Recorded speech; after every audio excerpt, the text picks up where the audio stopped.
As an engineer and an architect, I'm very familiar with how the conversations go between the two fields and usually collapse.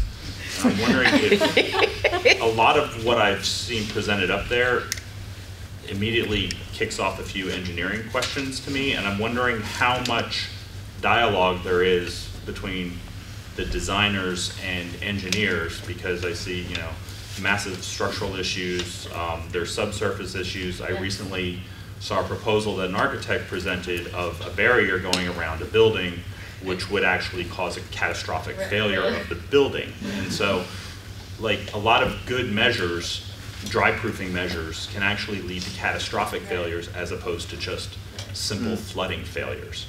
And so I'm curious how much dialogue you guys have been having. The water gardens, they look great. Are they designed for the normal storm? How are they designed for a normal storm as well as the 100-year storm, which will come more than once every 100 years? So, those sorts of issues. well, Stantec is, we're blessed in that we actually have landscape architects who understand how to engineer the gardens. We have structural engineers, we have architects. We also have Mark Ginsberg, Curtis Ginsberg, has been working with us. And we even have levee engineers within Stantec who've been helping us look at some of the bigger picture items as well.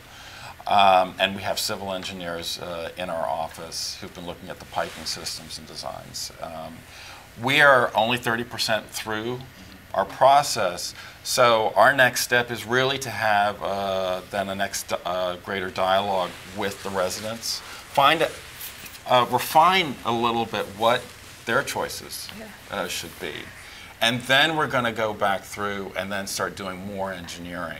But you're absolutely right, the water pressure of a rain garden on the side of the building. We have looked at, by the way, we have conceptually looked at the buildings, we have the old engineering drawings. These particular buildings are actually quite resilient in their structural systems for many things. One thing, though, I think, stepping back a little, I think a lot of the catastrophic failures comes from trying to keep the water out. Yes.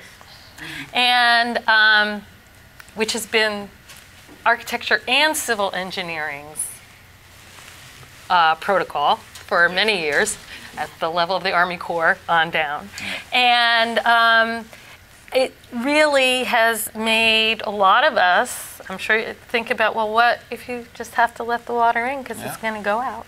And, you know, what if you take down part of that levee? And what if, you know, I think there's been a slow shift in thinking about the role of engineering vis-a-vis controlling these quote-unquote natural catastrophes too, which is a really interesting and complicated discussion that I'd like to have with you at some point. But yeah.